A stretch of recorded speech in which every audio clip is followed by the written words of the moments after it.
प्रभु राम देव भगवान अल्लाह खुदा ईश आदि नाम एक ही शक्ति के हैं। वो कैसा है, कहां है, कैसे मिलता है, किसने देखा है?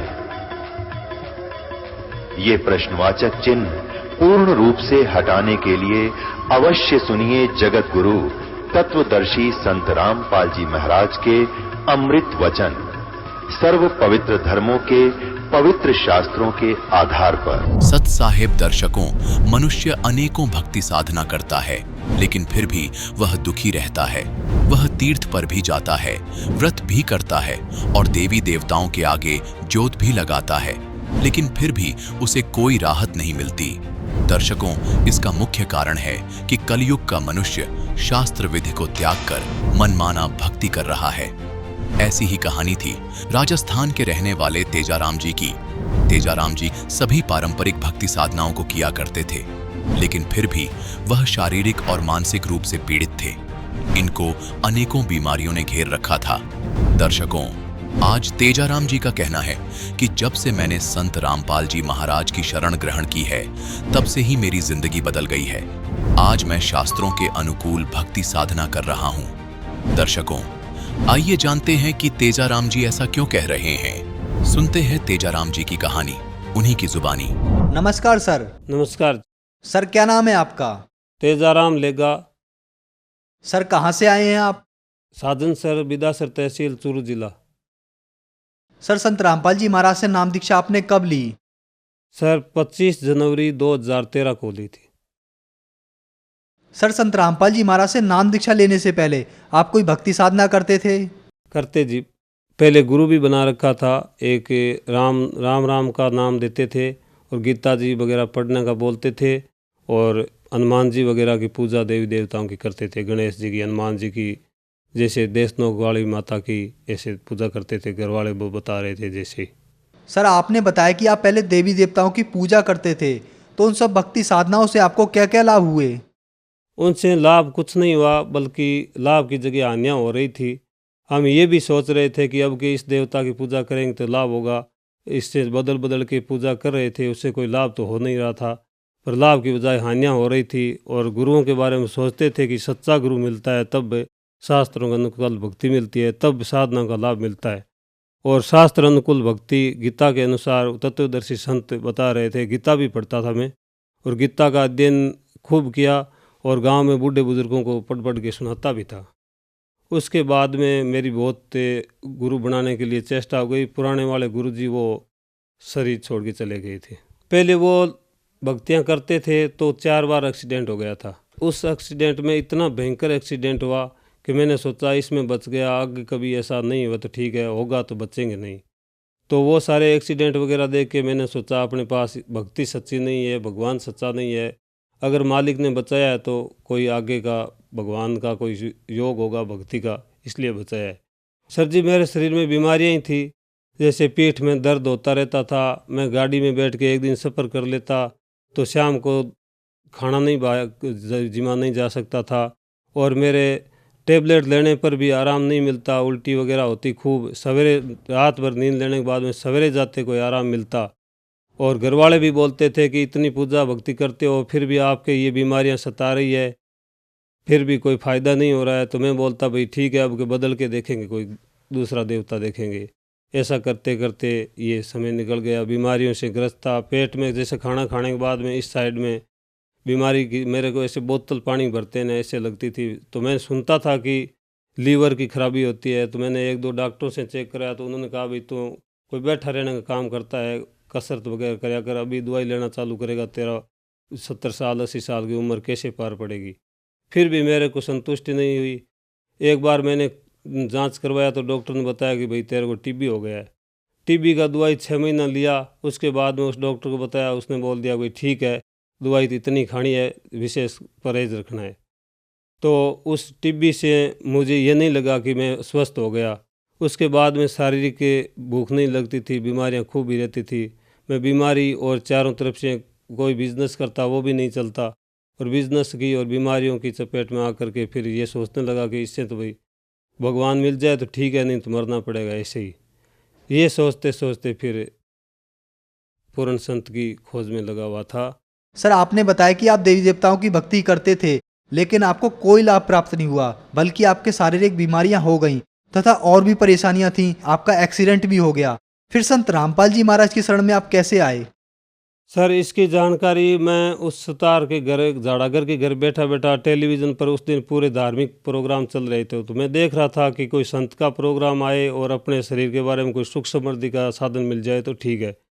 तो संत रामपाल जी महाराज का सत्संग में देख रहा था। गुरु नानक देव जी को बेई नदी पर जो परमात्मा मिले और उसको नानक जी को ले गए, 3 दिन सतलोक सचखंड दिखाया और ज्ञान पूरा 1.5-2 घंटा का सत्संग चला। मैंने सुना तो मेरे भावना में एकाएक ये हो गया कि अगर इस महात्मा जी का दर्शन मिल जाए और ये प्रॉपर मिल जाए तो भक्ति मिल जाए तो जीवन बच जाए, नहीं तो हमारा जीवन ही नरक बन जाएगा। फिर उस दिन शाम को मैं वहाँ से बम्बू से बेरासर आया। गांव बेरासर में फौजी भगत जी है, वो संत रामपाल जी महाराज से दीक्षा लेकर गए हुए थे। उन्होंने दोपहरी का जो रमेणी नाम से कोई आरती होती है वो चला रखी थी। मैंने उनकी आवाज़ सुन के और पूछा, भाई आप कहाँ गए, ये कौन बोल रहे हैं? तो उन्होंने बताया कि ये हमारे गुरुजी संत रामपाल जी महाराज है, जो हरियाणा में आए हुए हैं, परमात्मा हैं, और इनसे जो भक्ति लेता है उनको सुख होता है। ये सब बताया। मैंने सोचा भाई ठीक है, हम भी सुनेंगे। मैं रात भर वहाँ उसके पास रुक गए। सतगुरु रामपाल जी महाराज का संध्या आरती भी सुना। वो दंडोत प्रणाम ज्योति वगैरह कर रहे तो उसकी सारी प्रक्रिया पूछी।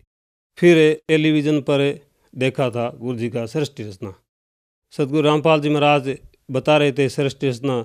सुना तो मैंने सोचा भाई अपनी साधना तो शास्त्र के विरुद्ध साधना जो बताते हैं वो है, और ये बता रहे हैं ये साधना कुछ और है। तो फिर वहाँ से मैंने सोचा कि भाई अपनी भक्ति में 1.5 घंटा भक्ति करता था। सवेरे हनुमान चालीसा, दुर्गा चालीसा, मंगला स्तोत्र, ऐसा करके 1.5 घंटा सुमरन वगैरह कुछ करता था। वो नकली साधना, वो साधना मुझे नकली लगने लग गई इस तरह से कि भाई ये तो साधना शास्त्र के विरुद्ध जो बताते हैं ये है। अब गुरु बना के साधना करेंगे शास्त्रानुकूल तो उसमें बताते हैं कि सारे लाभ होते हैं। तो वो तड़प लगी और मैं उस पुस्तक को उसी दिन से पढ़ने लग गया। मैं संत रामपाल जी महाराज के चरणों में आया 25 जनवरी 2013 को गुरुजी से दीक्षा लेने के लिए। वहाँ आया, फिर नियम वगैरह बताए, देखा मैंने, सब ठीक, मेरे को अच्छा लगा और नाम दीक्षा मैंने 25 जनवरी को ही ले ली। सर, संत रामपाल जी महाराज से नाम दीक्षा ली, आपने ज्ञान प्राप्त किया, तो इस सब ज्ञान को प्राप्त करने के बाद जब आप नाम दीक्षा लिए तो आपको कोई लाभ भी प्राप्त हुए? हमारे एक गाय थी ब्याने वाली। मैंने घर वालों को बोला भाई मैं तो घर जाऊंगा, गाय आज की रात को ब्याएगी। वो बोले क्या तू भगवान है, तेरे को क्या पता आज गाय ब्याएगी? तो मैंने बताया कि भाई हमारे गुरुजी है वो परमात्मा है और परमात्मा की दया से गाय ब्याएगी, और मैं आपको सुबह से पहले अगर समाचार ये आ जाए गाय ब्याएगी तब तो आप मान लेना कि संत रामपाल जी महाराज इस भूमि पर भगवान के रूप में आए हुए हैं।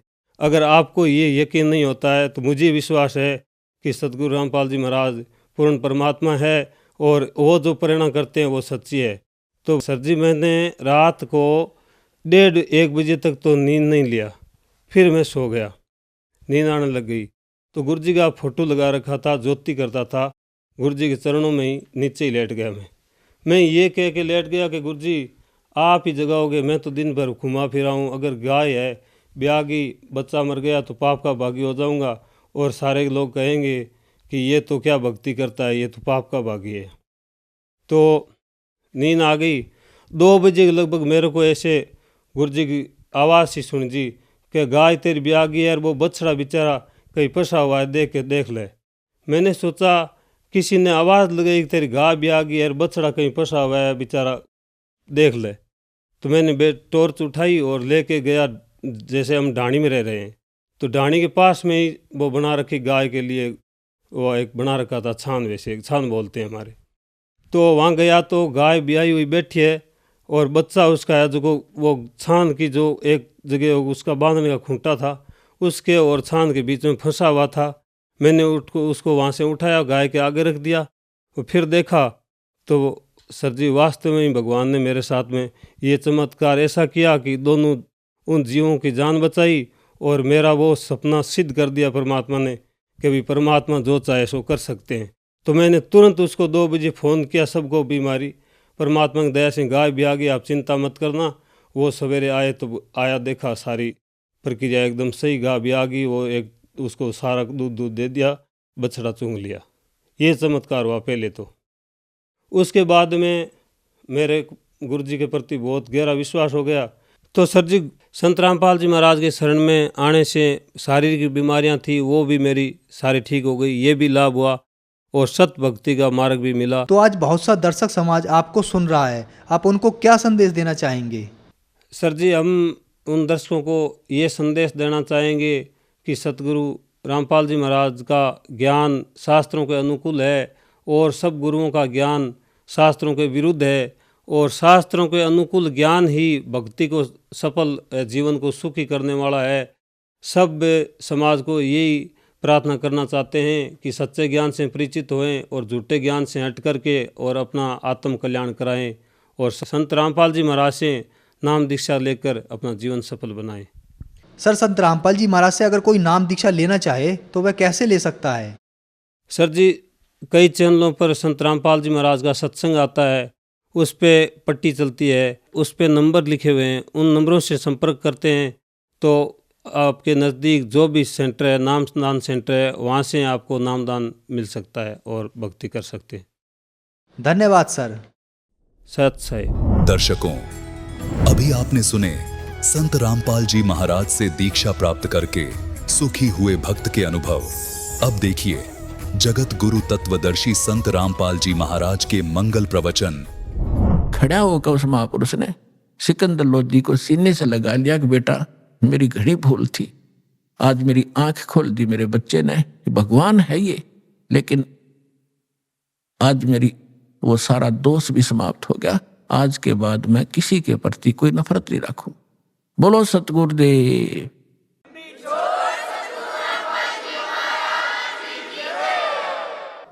अपने आत्माओं, सत्संग जो किए जाते हैं कोई किसी कथा या पात्र बनाकर किए जाते हैं। अब परमात्मा अपनी पहचान वहां कैसे कराएं? धर्मदास जी को ये उदाहरण देकर छोड़ दिया था कि अभिमन्यु को क्यों नहीं जीवित कर सके तेरे भगवान, अगर ये समर्थ थे तो अब आपके रूबरू कर दिया कि उस समर्थ परमात्मा ने वह गाय जीवित की, सिकंदर लोधी ने गर्दन काट दी, रामानंद जी वो जीवित कर दिए। और सुनाता हूं इस भगवान कबीर साहब की शक्ति। अब कबीर साहब से सिकंदर लोधी ने अर्ज किया कि हे भगवान, हे अल्लाह के रूप, आप दिल्ली चलो मेरे साथ, और वहां की जनता में भी यही आग फैल रही है, हिंदू और मुसलमानों की आपस में बहुत झगड़े रहते, मुझे भी चैन से नहीं रहने देते। आपके इतने निर्मल विचार हैं दाता, वो सारे एक हो जाएंगे, आप मेरे साथ चलो। परमात्मा बोले मैं ऐसे नहीं चलता, पहले मेरा शिष्य बन तब मैं जाऊंगा। कहने लगे जी बोलो क्या? शिष्य बन गया मैं? मेरे तो जीवन ही नहीं था, आपने दान दिया है जीवन, मैं आपका शिष्य, आप मेरे मालिक हो।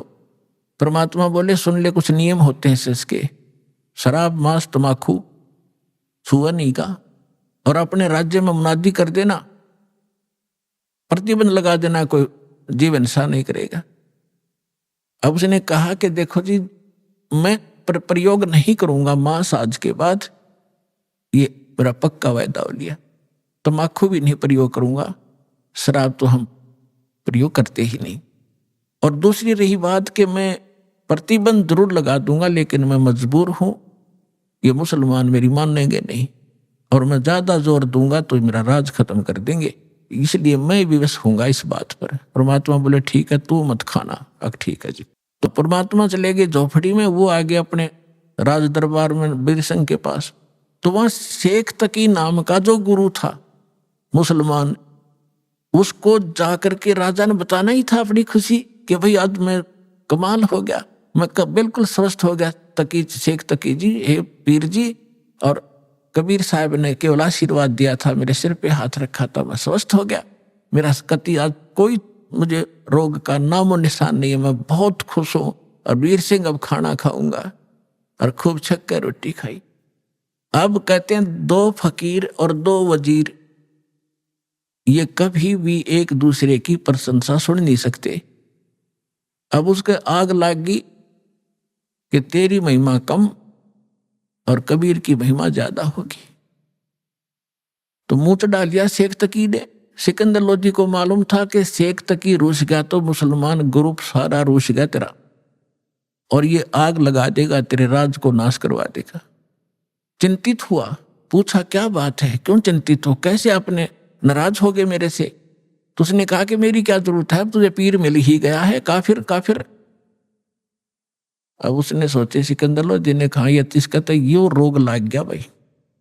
तो कहने लगा जी क्या बात है बताओ तो, कि क्या जरूरत है तुझे आप उस?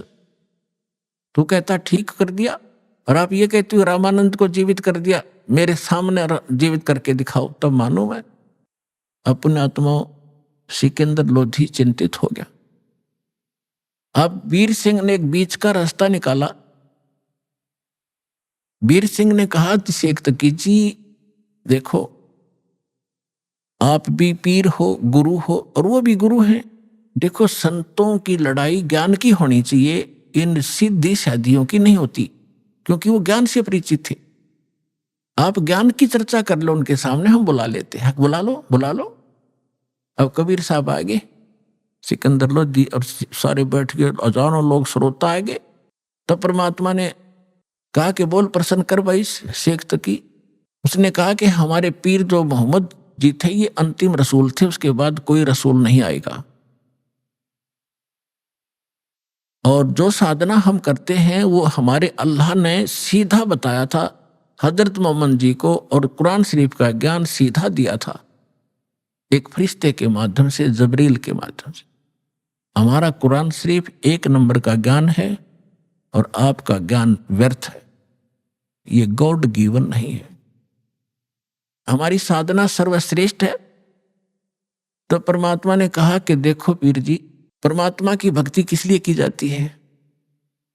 घर में सुख हो, शरीर स्वस्थ रहे, घर में कोई दुर्घटना ना हो, कोई अशांति ना हो, कोई इसी प्रकार का कोई ऐसा अनहोनी ना हो, ऐसे इसलिए करते हैं। और मोक्ष हो, कहाँ ऐसे करते हैं कि आप हजरत मोहम्मद जी जितनी साधना, नमाज या कोई परहेज रख सकते हो कि नहीं? नहीं, वो तो महापुरुष थे, वो तो नबी थे, रसूल थे। तो उन जितनी आप नमाज भी नहीं कर सकते इसी श्रद्धा से। हजरत मोहम्मद जी का जीवन देखो, वो पहले भी दुखी थे और नबी बनने के बाद भी दुखी, साधना करते करते कर टूट गया उनके ऊपर। पहले उसकी मां की गर्भ में थे जब पिता की मृत्यु, 6 वर्ष के हुए जब मां की मृत्यु, फिर दादा पाले था, 8 वर्ष के हुए दादा की मृत्यु, अनाथों की तरह पला, और फिर उसका 25 वर्ष की आयु में एक 40 वर्ष की आयु की एक औरत से विवाह हुआ जो 2 बार पहले विधवा हो चुकी थी। उसके बाद उससे उसको 7 संतान हुई, 3 पुत्र और 4 पुत्रियां। और जब वो नबी बन चुका था उसके बाद उसकी 3 पुत्र मर गए उसकी आंखों के सामने। तो खाक साधना है तुम्हारी, और इस भक्ति से ऐसे कर टूटते रहे तो क्या भक्ति है ये तुम्हारी? अब फिट्टे मुंह हो गया उसे शेख तकी, चुप हो गया। कहने गए तो हमारे नबी की बेइज्जती करता, हम सुन नहीं सकते हैं, ये कहकर उठकर झंडी फाड़ दी। इनके पास यही है, नकलियों के पास बकवास करना। फिर सिकंदर लोधी का यह बात हृदय में दचगी के सचमुच खाक साधना थी वह, लेकिन वो राजा बोल नहीं सकता पब्लिक के सामने। पब्लिक के सामने संत ही बोल सकता है। संत सर्व हितैषी होते हैं, वो केवल अपने राज के हितैषी होते हैं। अब अगले दिन सिकंदर लोधी ने परमात्मा को, कबीर जी को अपने हाथी पर बैठा लिया। अपने हाथी पर जिसमें रूम बना होता था उसको हाथी के ऊपर, और उसमें स्वयं भी बैठी है, कबीर साहब को उसी में ले लिया और चल पड़े वापस दिल्ली को।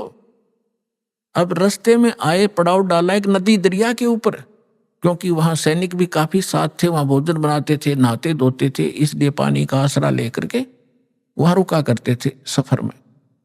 तो शाम ने सब अपना लेट गए, सुबह उठे। सिकंदर लोधी का दिनचर्या थी सुबह जाकर उस पीर जी का माथा टेक्या करता, उसको खुश रखने के लिए। जब उसके टेंट में गया, मुंह चढ़ा रखा उसने, टेढ़ा मुंह कर लिया, सीधा मुंह नहीं बात करे। सिकंदर समझ गया कि इसका कोई मरोड़ी लग गई, कोई आज फिर इसका कुबद भारी है इसके मन में। विनम्र भाव से पूछा, पीर जी क्या हो गया, कि क्या जरूरत है आपने मेरी? अब तुझे मिल गया ना वो मुर्दे जिंदे करने वाला।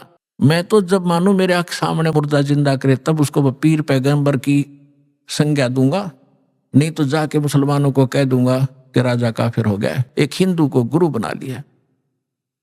अब सिकंदर के पैरों तले की धरती खिसक गई, जाते काम करेगा और सारे मुसलमान इसकी मुट्ठी में, और राज से रहित करेगा मुझे। चिंतित हो गया, वापस आ गया।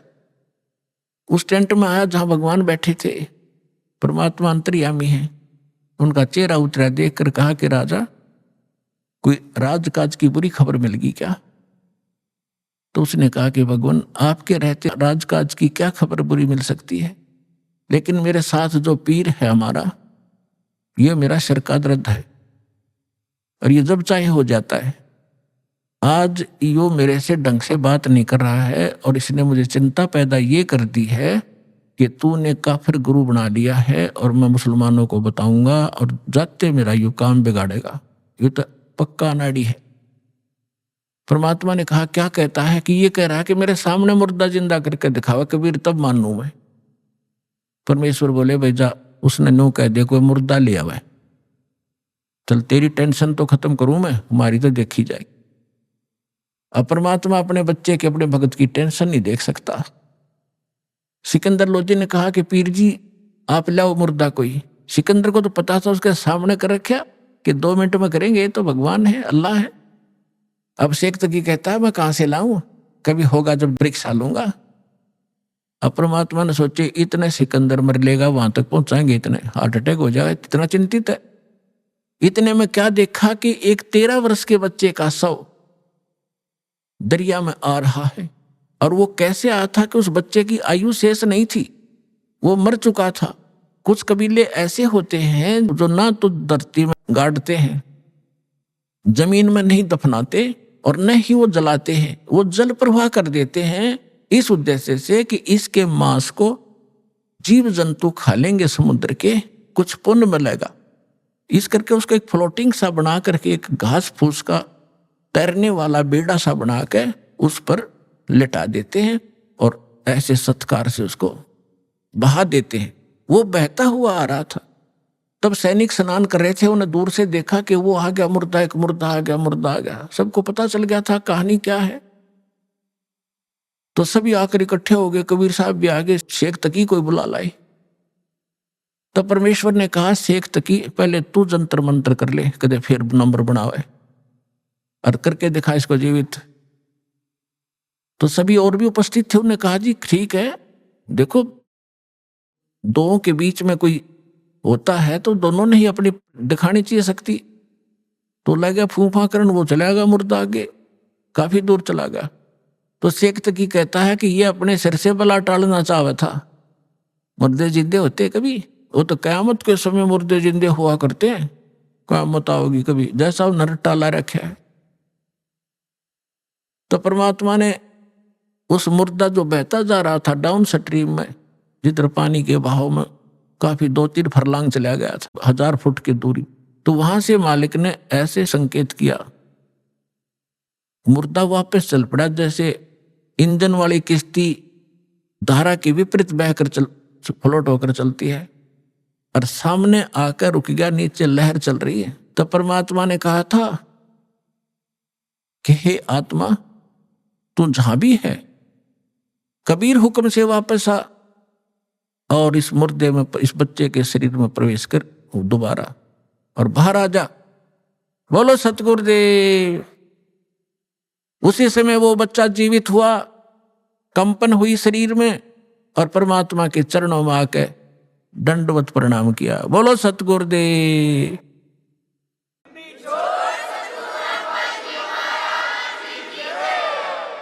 सौड़ा जय जयकार होगी। सबने कहा कमाल कर दिया कबीर जी, कमाल कर दिया कबीर जी। परमात्मा ने उस बालक का नाम कमाल रख दिया।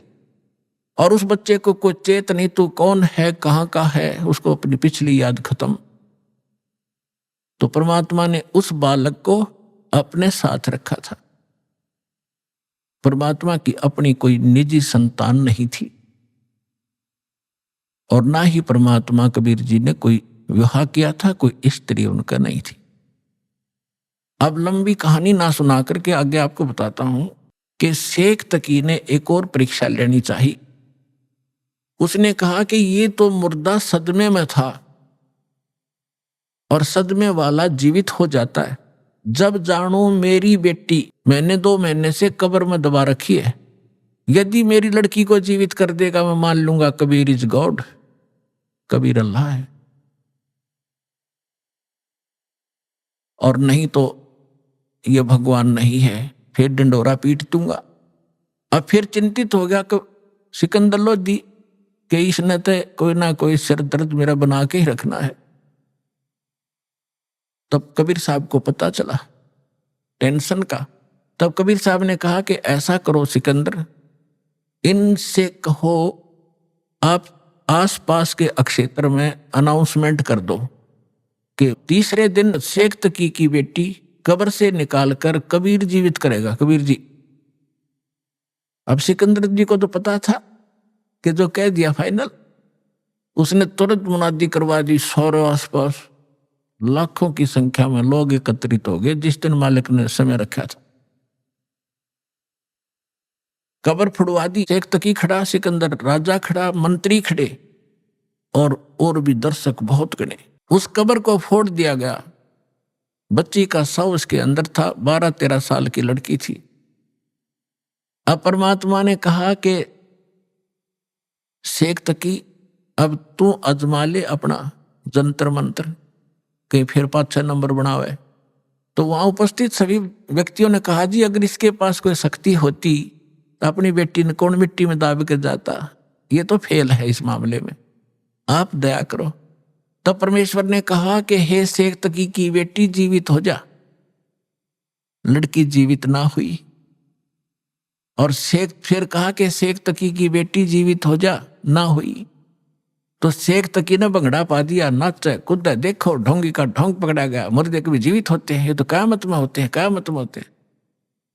उस नालायक व्यक्ति ने अपनी बेटी के जीवित ना होने का गम नहीं, कबीर साहब के हारने की खुशी मना रहा है। तो ये होते हैं साकेट प्राणी के लक्षण। सामने भगवान खड़ा और उसके साथ खसने लग रहे।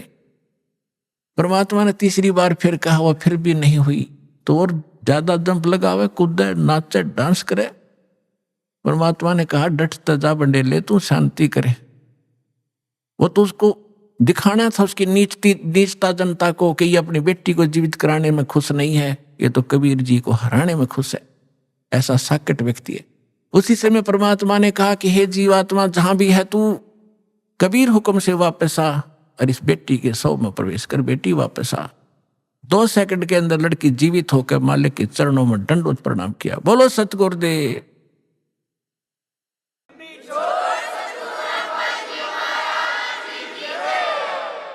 अब सबने कहा कि दाता कमाल कर दिया, मालिक कमाल कर दिया। परमात्मा उसका नाम कमाली रख दिया परमेश्वर ने। और जा बेटी तेरे पिता के साथ ले जा शेख तकी। अब वो लड़की कहती है कि नहीं, आज मुझे अपने ओरिजिनल फादर का पता लग गया। ये तो नकली पिता था, मुझे माटी में डाल गया। आज मुझे अपने असली पिता का पता लग गया है। और 1.5 घंटे तक उस लड़की ने अपने पूर्व जन्म की कथा सुनाई। अपने आत्माओं परमात्मा कहते हैं जो जन मेरी शरण है ताका हूं दास, गेल गेल लाग्या फिरूं जब तक धरती आकाश। अब ये जो पिछली पीढ़ी का समय अब चल रहा है और जितने पुण्यात्मा श्रद्धा से नाम लेंगे ये तो पार होंगे ही होंगे। ये तो करोड़ों की संख्या में, लाखों अरबों की संख्या में पार होंगे।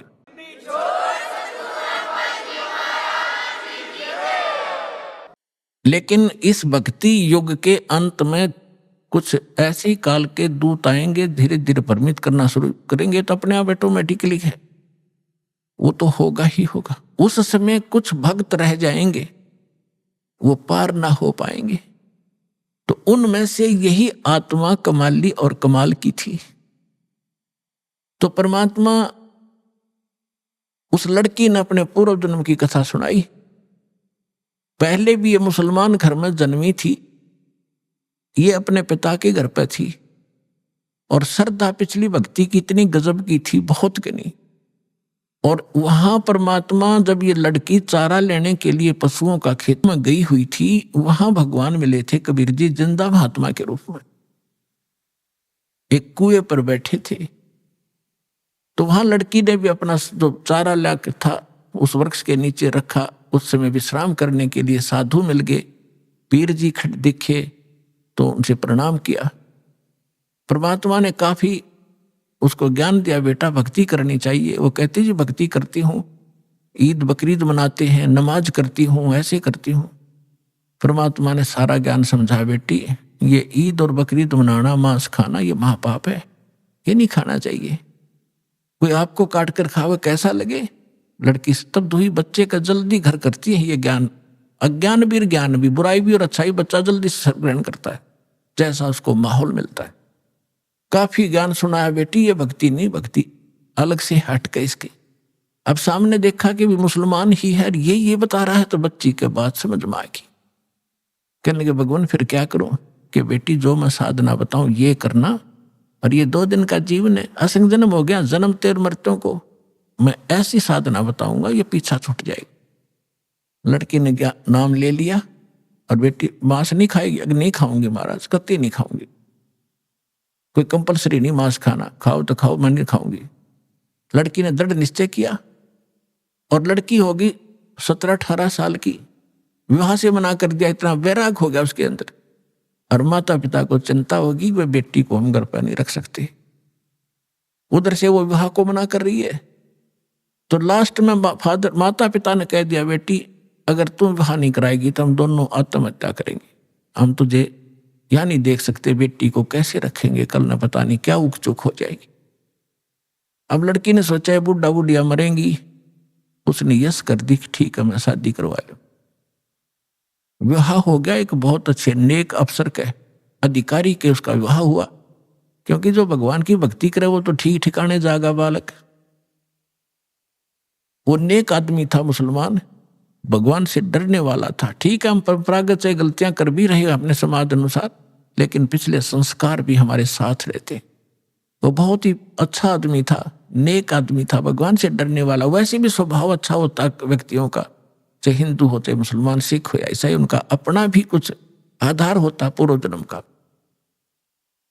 तो जब वो लड़की वहां विवाह करके वहां गई अपने पति के पास, तो उसको कहा कि मैं आपसे एक अर्ज करना चाहूंगी, वो मेरी अर्ज सुनो। उसने कहा कि बोलो, एक छोड़ दो बता। कि मैं संतानों उत्पत्ति नहीं करूंगी, मैं सप्रस नहीं करूंगी आपको, और आपने यदि मेरे साथ बलपूर्वक किया तो मैं आत्महत्या कर लूंगी। तो उसने कहा, उसका नाम राबिया था, कि राबी आपने निकाह कबूल क्यों किया?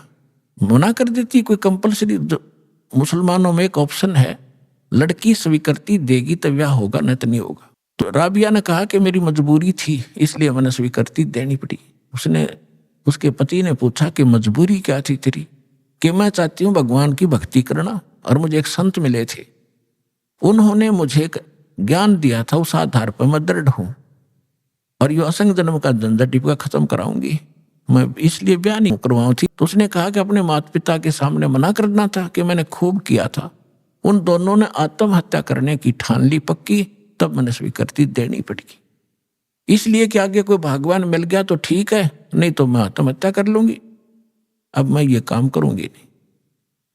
वो दयालु था, उसने कहा। और मुसलमानों में अनेक शादियां हो जाती हैं, एक कोई खास बातें नहीं उनके लिए। तो उसने कहा, राबिया जैसे तुम्हारे माता पिता लोक लाज मर्यादा के कारण आत्महत्या तक नौबत आ गई थी, ऐसे हमारी भी मर्यादा है। ठीक है, मैं वचन देता हूं, आज के बाद तू मेरी सिस्टर की तरह रहेगी, लेकिन समाज की दृष्टि में तूने मेरी पत्नी की तरह रहना पड़ेगा, और तेरे लिए अलग स्थान बना दूंगा, वो भक्ति कर, पर मरिए मत, ये पाप मुझे लगेगा, मैं अपना और विवाह करा लूंगा। तो उसने ऐसा ही किया। महापुरुष ने अलग से उसका कमरा नारा बना दिया, और बैठ अपनी भक्ति कर। उसने ब्याह करवा दिया। जब वो राबिया 50 वर्ष के ऊपर होगी और वो देखा करता था, ये तो बाहर झांकती भी नहीं किसी गैर पुरुष की तरफ, भक्ति और के अतिरिक्त ही अपना काम धंधा रोटी बनाई खाया, इससे अधिक कोई काम नहीं जानती। उस लड़की ने क्या गलती कर दी, वहां जाने के बाद सत्संग का अभाव हो गया, भगवान फिर मिले नहीं। परंपरागत लोक वेद के आधार से मालिक वाली साधना जो उसने प्रथम मंत्र दिए थे वो त्याग दिए। और वहां जो समूह था, जैसा भी साधना चल रही थी वो ये करने लगी, नमाज नमोज, मांस नहीं खाती थी वो। ईद बकरीद के दिन रोजे अवश्य रखती थी, लेकिन वो मांस नहीं खाती थी। जब वो 50-55 वर्ष की होगी तो उनके अंदर एक विशेष धारणा बनी हुई है लोकवेद के आधार से मुसलमानों में कि जो हज नहीं करके आवेगा उसकी मुक्ति नहीं। तो उसने अपने पति से कहा, जी मैं हज करना चाहती हूं। उसने कहा, जाओ, बहुत खुशी की बात है, आपका तो उद्देश्य यही है, अभी कल्याण हो किसी तरह, आपके लिए कोई ऊंट की सवारी का प्रबंध कर देता हूं। उसने कहा नहीं। राबिया ने कहा, नहीं मैं पैदल जाऊंगी, और भी बहुत से लोग जा रहे हैं, उनके साथ चली जाऊंगी। अच्छा जाओ फिर। अब वो चल पड़ी अपने आत्मा देखते जाना, इसका रिजल्ट क्या है भक्ति का। हमने आज तक छोटे मोटे चमत्कार किसी के देख लिए, उसी को सिद्ध और महात्मा और भगवान मान लिया। ये अध्यात्म ज्ञानहीनता थी। अब लड़की जा रही थी वो माई, और सफर में कोई आगे चला गया, कोई पीछे रुक गया। उस समय वो अकेली जा रही थी। रास्ते में उसको प्यास लगी, खुद स्वयं को सामने कुआं देखा, कुआं था, कुएं पर बाल्टी नहीं थी, ना कोई रस्सी थी। एक कुतिया प्यासी थी, उसके बच्चे छोटे छोटे दूरी पर उसने देख लिए थे। और कुतिया कभी कुएं में झांक रही थी, कभी राबिया के पैरों में आकर चाट रही थी, फिर कुएं की तरफ भाग रही थी। समझ गई राबिया कि ये प्यासी बहुत है, और यदि इसको जल नहीं मिला तो ये मरेगी, साथ में मरेंगे बच्चे इसके। और औरत के अंदर दया भगवान ने एक नारी दे रखी, विशेषकर बच्चों के समय। तो वह एकदम, और कुछ पिछले संस्कार थे, भगवान आत्मा थी, भगवान से कोई जन्मों से पीछे से चलती आ रही थी। फिर हम रह जाते हैं, बिचल जाते हैं, छोड़ देते, इस माया में फंस जाते। तो उस लड़की ने देखा आसपास कोई गांव नगर नहीं, ना कोई रस्सी है ना बाल्टी। लड़की ने अपने कपड़े उतारे, पहले मोटे मोटे कपड़े हुआ करते थे हाथ के बने हुए, अपना कपड़ा उतारा, चुंडड़ी, और अपने बाल पाड़े। 2-4 बाल पाड़ के देखियो कितना दर्द होगा। लेकिन उस परमार्थ में उस बेटी ने एक नहीं देखा, फटाफट अपने सारे बाल पाड़ कर रस्सी बनाई लंबी। बहुत लंबी रस्सी बनानी पड़ी क्योंकि पानी गहरा था। बांध कर उसने अपनी बात कपड़ा और उसके अंदर पानी में भिगोया, और बाहर एक मटका टूटा हुआ पड़ा था, उसका पात्र था आधा, उसमें निचोड़े कुतिया साथ साथ पीवे। वह कुतिया छका दी, अपने बाड़ बूढ़ खून खान निकला था उसको पूछ पाछ के, और चालन की तैयारी करी थी। उधर से वो मक्का, एक स्ट्रक्चर, एक मंदिर न्यों का न्यों उठ गया जहाज की तरह, और उस कुएं के साथ में आग लग गया, जैसे प्लेटफार्म पर गाड़ी लग जाती है, रेलगाड़ी। अब उसने देखा, उसने जाना ही मक्का में था, उसने सोची तो पहुंच गई मक्का, फट मक्के में प्रवेश किया। फिर वहां से उठा, वहां के लोग दे हैरान है, मक्का गया कहां। उस समय एक अब्राहिम अधम नाम, सुल्तान नाम का एक व्यक्ति था। वो अपने पूर्व जन्म में भी संस्कारी था, ऐसे ही भगवान का ही वो पिछला संस्कारी था। और उसको भी उस जन्म में परमात्मा कबीर जी मिले थे, जिंदा महात्मा के रूप में उसको भी ज्ञान दे रखा था। और वो सुल्तान अधम वाली आत्मा, सुल्तान अधम तो वो आगे आके बना है, वही आत्मा उस मक्का में गई हुई थी मुसलमान होने के नाते, कि वहां के लोगों को समझाऊंगा कि ये साधना गलत है। तो वहां वो प्रचार कर ही रहा था बैठ के, तो लोगों ने पूछा ये मक्का कहाँ गया। तब अर्ध में सुल्तान ने कहा, उस आत्मा ने कहा कि मक्का नहीं मकाम, और गया रांड के लेन को नो कह अदम सुल्तान। अब सुल्तान अदम तो ये कह रहा है कि एक रांड को लेने गया, निकम्मी औरत को, अब आम आदमी का गला कैसे उतरा कि निकम्मी आदमी औरत को के लिए मक्का चला गया। लेकिन वो किस दृष्टिकोण से कह रहा था? कहते सुल्तान अधम मक्के गया, मक्का नहीं मुकाम, गया रांड के लेन कोनों कहे अदम सुल्तान।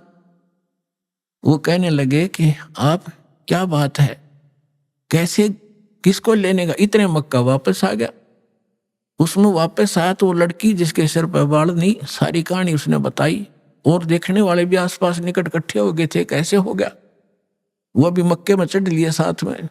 तो आकर जब उसने पूछा कि क्या कारण हुआ, उन्होंने सबने मिलकर बताया कि ऐसे ऐसे इसने एक कुतिया और उसके बच्चों की जान बचाई, बाल पाट कर रस्सी बांट के पानी पिया, और ये उद्देश्य लेकर यहाँ आ ही रही थी तो भगवान ने इसके लिए मक्का ही भेज दिया।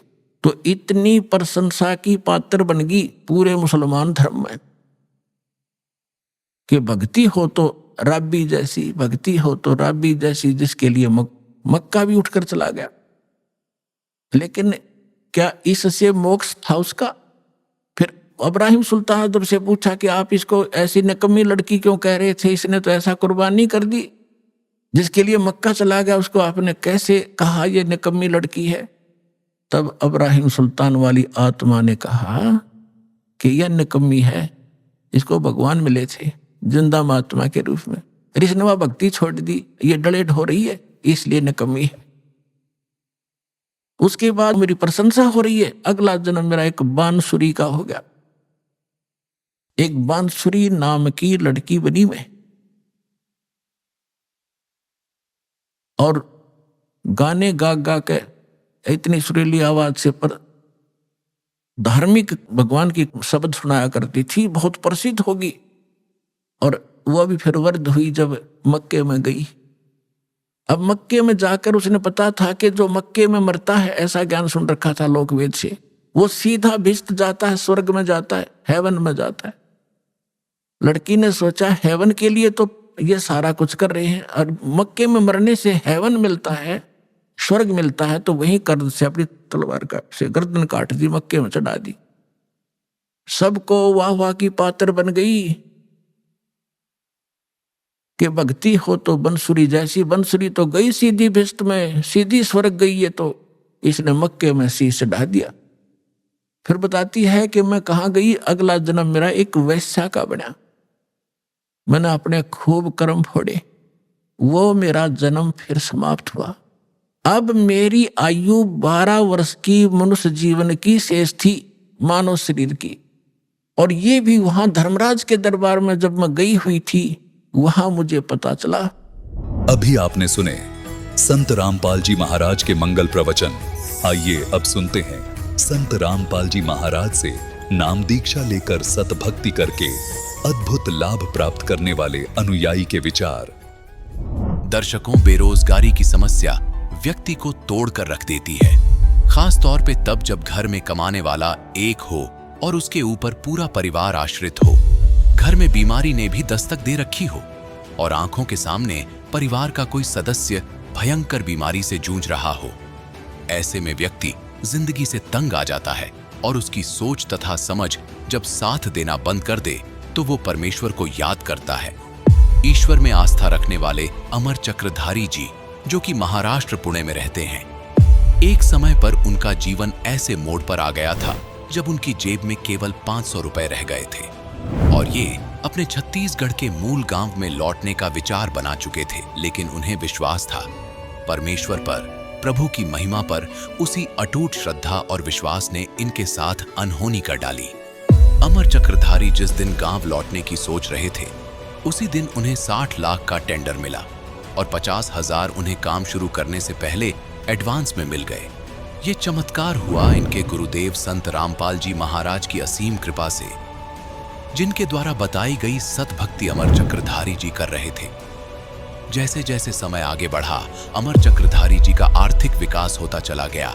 आज इनके पास करोड़ों की संपत्ति है, 3 मंजिला मकान और गाड़ी है। जाने कैसे रोड पर आ चुका इंसान बना करोड़पति, सुनिए इन्हीं के द्वारा इनकी पूरी आप बीती। जी नमस्कार। नमस्कार सर जी। क्या नाम है आपका? अमर चक्रधारी भगत। कहाँ से आए आप? सर वैसे तो छत्तीसगढ़ से हूँ मगर रहता महाराष्ट्र पुणे में। संत रामपाल जी महाराज से नाम दीक्षा लेने से पहले आप क्या भक्ति साधना करते थे? सर संत रामपाल जी महाराज की भक्ति करने से पहला मैं संतोषी माता का व्रत रखता था और ऐसे जो पारंपरिक हमारे छत्तीसगढ़ में जो पूजाएं होती थी अपना गणेश पूजा और नवरात्रि ये सभी अपने पूजा करते थे। सर जो हिंदू धर्म में पारंपरिक पूजाएं होती है वो सभी प्रकार की पूजाएं आप कर रहे थे, तो फिर आपको संत रामपाल जी महाराज से नाम दीक्षा लेने की क्या जरूरत आन पड़ी? सर ये सब पूजा करते हुए भी अपने को ये खाली कुछ भी लाभ नहीं होता था भगत। इतने सारे अपन पूजा करते थे मगर अपने हाथों में कुछ भी नहीं आता था। बहुत सारी पूजा करने के बाद ऐसा दिखता था नहीं था कि अपने को कुछ लाभ हुआ हो अपनी ज़िंदगी। इसलिए थोड़ा सा कि पिताजी ने हमको ये बोला कि भाई ऐसा ऐसा भक्ति है तो आप करके देखो, तो हम वो बार बार इग्नोर करते थे कि हाँ इस बाबा बाबा के चक्कर में पड़ेंगे और ये अपना ठीक है इतना अपना अच्छा चल रहा है। तो पिताजी फिर भी बार बार हमको प्रेशर करते थे नहीं भाई कर लो। तो मैंने ऐसे एक बार चैलेंज कर दिया था, नहीं तुम्हारा गुरुजी चलो मुझे तो टाइम नहीं मिलता, 7 बजे से सुबह काम पे लगने के बाद 7 बजे तक काम करता हूँ और तुम्हारा गुरुजी क्या मुझे खाने पीने को थोड़ी ना देगा, टीवी लेने के लिए बोलते हैं, टीवी लेने के लिए क्या तुम्हारा गुरुजी पैसा देगा क्या? तो पिताजी ने भी ऐसा ही बोल दिया कि हाँ क्यों नहीं देगा, अपना गुरुजी सबको देता तो तुमको भी देगा। ठीक है मैं तुम्हारे गुरुजी को देखता हूँ और मैं बोलता हूँ, फिर मैं लेता हूँ यानी कि टीवी, आपका गुरुजी पैसा दिया। तो बाद में क्या हुआ भगत जी, मैंने टीवी ली। भगत जी फर्स्ट टाइम ही मेरे को जब भी मैंने मेरे पिताजी के बोलने से मैंने वो सब किया, बाद में मुझे 3 लाख रुपए का 3 महीने में ऐसा लाभ हुआ। तब उस समय मैं जुड़ा नहीं था। बाद में मेरे दिल में ऐसे जगह बन गई यार इतना ये कैसा क्या हो गया। तो बाद में पिताजी ने मैं बोला देखो कितना तुमको अच्छा लाभ हो गया, अभी तुम क्या करो नाम दीक्षा लो और वो भक्ति करो। तो मैं उनको झूठ मूठ का ऐसे ही बोल दिया ठीक है अपन करेंगे। बाद में मेरी शादी तय हो गई। शादी में कैसे भगत जी छत्तीसगढ़ में मेरा शादी होना था तो मेरे शादी में 4 बकरे कटना था। 4 बकरे कटना था तो उसके जितने भी ब्लड है ना उसमें मुझे चल के जो हमारे कुल देवता है उसमें मुझे पाँव में चल के वो निशान करके मुझे कुल देवता के पास में जाना था। तो मैं मेरे चाचा लोग को बोला कि मुझे ये नहीं होने वाला है, आप लोग कुछ दूसरा रास्ता निकालो। तो सब लोग गाँव वाले बोलने वाले घर वाले बोलने नहीं ये तूने नहीं किया तो तू मर जाएगा। तो मैं बोला नहीं मुझे मालूम नहीं, मैं मर जाऊंगा जिंदा हो जाऊंगा ये मुझे मालूम नहीं, मुझे ये अच्छा नहीं लग रहा, मुझे नहीं करना है। सब लोग ने बोला कि पहले इसका पापा पागल है इस लाइन में जुड़ने के बाद में, अभी बेटा भी कैसा रूखा बात करता है, अभी इसके घर में कुछ तो बड़ा कलेश होने वाला है। मैंने उनको बोला जो होगा देखा जाएगा, आप लोग शादी की तैयारी करो। बाद में शादी तैयारी करने के बाद में भगत जी मैं गाँव गया, मेरी शादी हो गई। शादी होने के बाद में मैं अपना फिर महाराष्ट्र आ गया। महाराष्ट्र आने के बाद में मेरे पिताजी फिर फ़ोन करने लगे कि बेटा क्या हुआ है, क्या कुछ तैयारी जाते हैं। तो पिताजी का ज़्यादा ऐसा प्रेशर होने का तो मैं बोला चलो यार इनका भी कुछ रह जाएगा मान सम्मान, चलो एक बार घूम के आते हैं। तो घूम के आने के बाद भगत जी उधर गए। जाने के बाद में वहाँ का माहौल बहुत अच्छा लगा, मगर अपन ऐसे फॉर्मेलिटी गए थे। पिताजी हमको प्रेशर करता था और मेरी भक्तमती को भी बोला था हम नहीं उधर जुड़ने वाले, अपन खाली घूम के आ जाएंगे, इनका भी मन शांत हो जाएगा, अपन को बार बार बोलेंगे नहीं। उधर जाने के बाद ये भगत जी अच्छा सा लगा, मगर मन भी नहीं हुआ कि जुड़ जाते हैं। बाद में वहाँ का कुछ नियम था कि भाई संत रामपाल जी महाराज से आशीर्वाद लेने से पहला आपको नाम दीक्षा लेनी होती है। मैं बोला यार इतना दूर आए हैं यार आशीर्वाद ले लेते, चलो झूठ मूठ का ना अपन नाम दीक्षा ही ले लेते, परमात्मा चलो आशीर्वाद है कुछ तो अपना अच्छा कुछ हो जाए बोल के अपन जुड़ गए। चलो जुड़ जाते देखेंगे आगे कुछ होगा देखी जाएगी। तो मैंने नाम दीक्षा ले ली। नाम दीक्षा लेने के बाद में फिर लाइन में लगा। माइयों की तरफ से परमात्मा आशीर्वाद देते आए, फिर हमारी तरफ से फिर परमात्मा आशीर्वाद देते गए, परमात्मा का आशीर्वाद लिया। बाद में मुझे अच्छा सा सुकून अच्छा लगा, ऐसा लगा कि जैसे कि मुझे कुछ बोझ सर से हट गए। ये दुनिया का झंझट ही ऐसा है कि उधर कहाँ मर रहे थे इधर ही चलो ठीक ठाक है, कुछ लफड़ा नहीं है, यहाँ सब अच्छे विचार वाले लोग रहते हैं। तो सर जब आपने संत रामपाल जी महाराज से नाम दीक्षा ली, संत रामपाल जी महाराज से नाम दीक्षा लेने के बाद क्या कोई लाभ भी मिला आपको? हाँ लाभ तो बहुत सारा मिला सर जी। जब हम लोग महाराष्ट्र आए, मेरी भगतमती प्रेग्नेंट थी। मेरा ये लड़का होने के बाद में भगत जी उनका एक स्तन से दूध आना बंद हो गया। तो हमने डॉक्टर से दिखाया, उन्होंने बोला बहुत खर्चा हो गया। उस समय हमारी आर्थिक स्थिति बहुत ख़राब थी सर, क्योंकि गाड़ी एक्सीडेंट होने के कारण सब पैसा, सोना चांदी जितने भी घर थे सब खत्म हो गई थी। तो माता पिता भी ने हाथ उठा दिए थे कि हमारे पास कुछ भी नहीं, हम ब्याज से भी लेके पैसा ऐसा खर्च किए थे, लेबर लोग को पेमेंट दिए थे, तो हमारे पास कुछ भी पेमेंट नहीं था। मैं भगत मित्र को बोला, भाई अपने पास कुछ भी रास्ता नहीं, अपन रोड पे आ चुके हैं, तुम परमात्मा के साथ चाहे चैलेंज करके जुड़ जाओ, चाहे कुछ भी जो, एक बार जुड़ जाओ और तुम्हारा ऐसा ऐसा हो जाएगा, तो आप परमात्मा की भक्ति करना ठीक हो जाए तो करना, नहीं तो कोई बात नहीं भाई, ज़बरदस्ती नहीं है। तो उन्होंने भी ठीक है चलो देखते हैं, अभी तुम्हारा गुरुजी मेरे को ठीक कर देंगे ना तो मैं नाम दीक्षा ले लेना, ऐसे बोले। तो सर वो जो चैलेंज परमात्मा को किए थे, उन्होंने बोला था तुम्हारे गुरुजी मुझे अच्छे कर देंगे तो मैं जुड़ जाऊंगी। तो उन्होंने संत रामपाल जी महाराज को अरदास लगाई और बोले कि गुरुजी आप मुझे कहीं ठीक कर देते हो तो मैं आपकी भक्ति करूंगी। मेरी पत्नी की सीना इतनी फूलती जा रही थी क्योंकि दूध बाहर नहीं निकल पा रहा था, पूरा ब्लॉक हुआ था, इसके कारण धीरे धीरे पूरी बॉडी दूध के कारण भर गई थी, निकल भी नहीं रहा था और वो दर्द कम नहीं हो रहा था।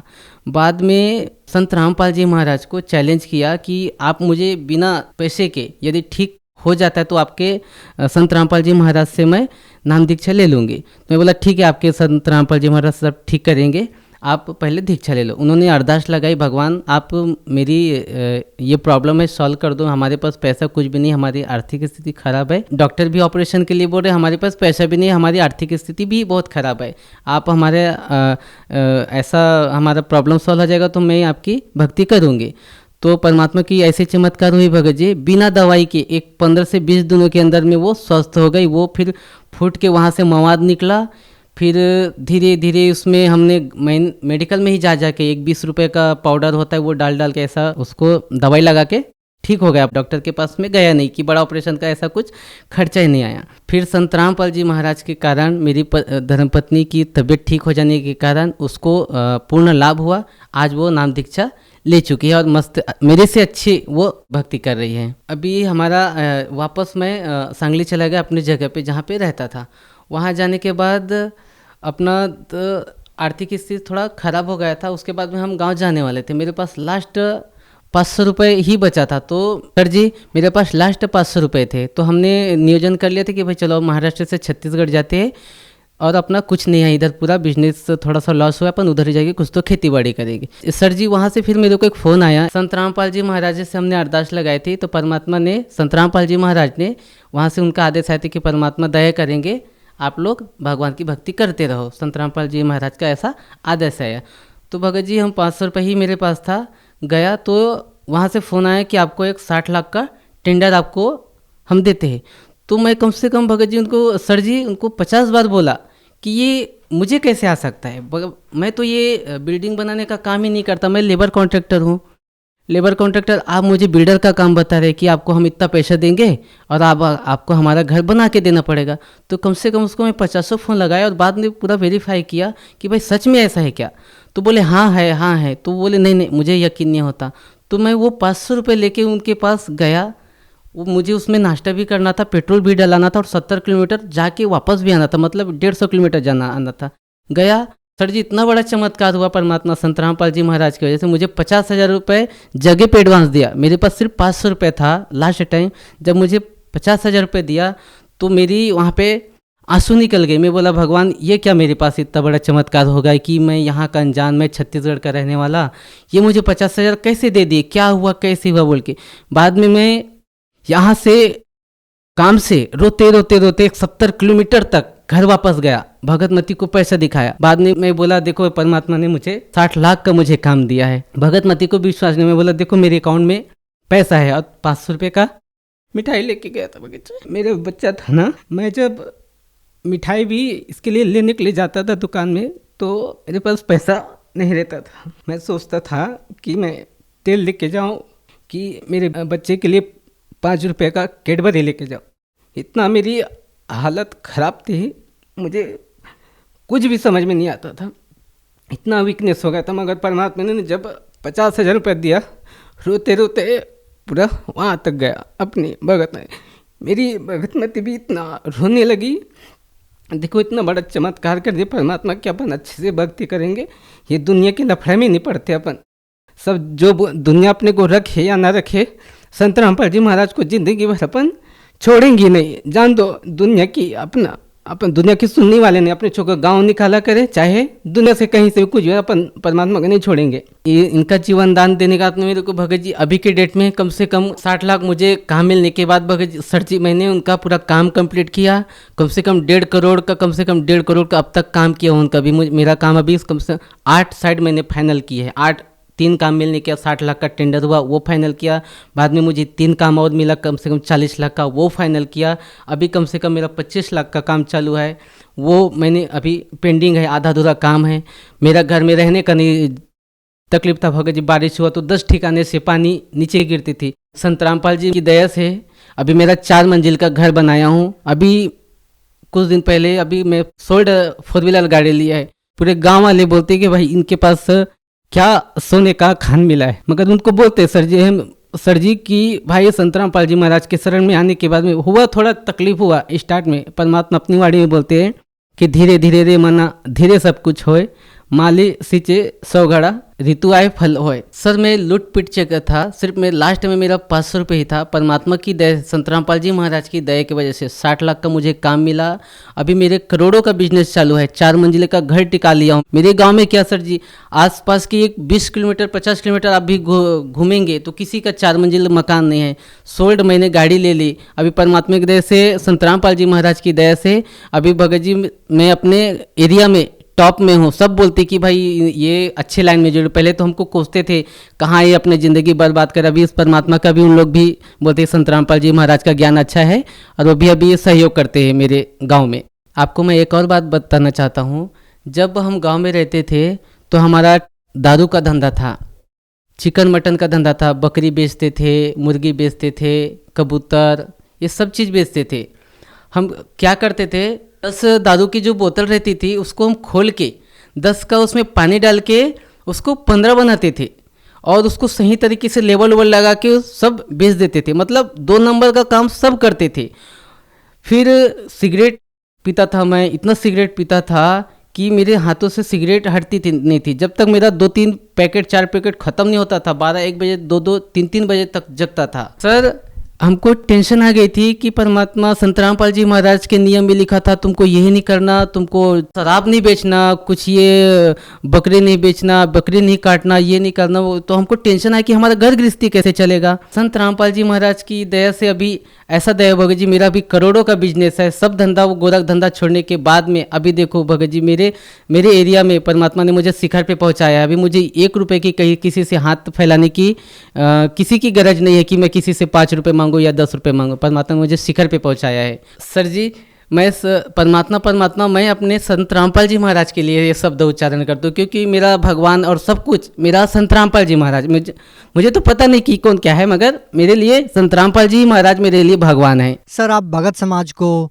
क्या संदेश देना चाहते हैं? सर भक्त समाज को क्या संदेश दूंगा कि मेरा देखो ना सर जी, मेरा पहला कैसा था, हम लोग इतने दारू बेचते थे, सब बुरी सी बुरी धंधा करते थे, फिर भी हमको बरकत नहीं मिली। मगर संत रामपाल जी महाराज के शरण में आने के बाद में पूरी बुराई छूट गई और मेरा 500 रुपये लास्ट था। अभी परमात्मा ने उसको करोड़ों में परिवर्तन किया। ये मेरे साथ में लाभ हुआ है, चमत्कार हुआ है मेरे साथ में। तो आप भी आइए परमात्मा के संत रामपाल जी महाराज के शरण में और अपना जीवन कल्याण कराइए। जी बहुत बहुत धन्यवाद। धन्यवाद सर जी।